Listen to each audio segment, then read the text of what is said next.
Jail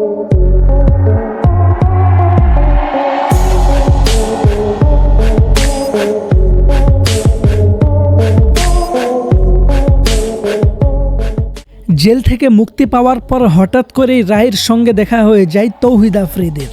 আফ্রিদিকে দেখেই রাহি ভয়ে কেঁপে ওঠে, পা ধরে কান্না করতে করতে বলে, ভাই আমাকে মাফ করে দেন, নিজের জীবনের ভয়ে আমি বাধ্য হয়ে এই কাজ করেছি। এরপর আফ্রিদি রাহির সঙ্গে কি করলো সেটা জানার জন্য ভিডিওটি শেষ পর্যন্ত দেখুন। চলুন পুরো ঘটনা জেনে নেওয়া যাক। জামিন পাওয়ার পর থেকেই আফ্রিদি রাহিকে খুঁজছিল, কারণ রাহির কারণেই তার জীবনে এত বড় বিপদ নেমে আসে। একটা পুরনো গল্পে আফ্রিদি বলেছিল, রাহিকে আমি অনেক ভালোবাসি, কিন্তু একদিন ওই আমাকে সবচেয়ে বড় কষ্ট দেবে।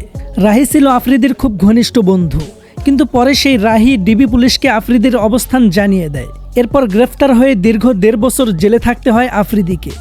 গতকাল একটি রেস্টুরেন্টে হঠাৎ তাদের দেখা হয়। রাহি তখন খুব ভয় পেতে থাকে।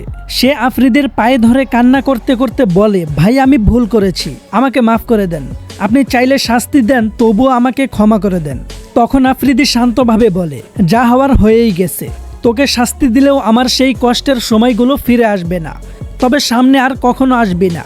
এবার তোকে মাফ করলাম, কিন্তু আবার সামনে পড়লে হয়তো আর ক্ষমা করতে পারবো না। তো দর্শক, আপনাদের কি মনে হয়, আফ্রিদির কি রাহিকে শাস্তি দেওয়া উচিত ছিল, নাকি তাকে ক্ষমা করে দিয়ে বড় মনের পরিচয় দিয়েছে? অবশ্যই কমেন্ট করে জানাবেন।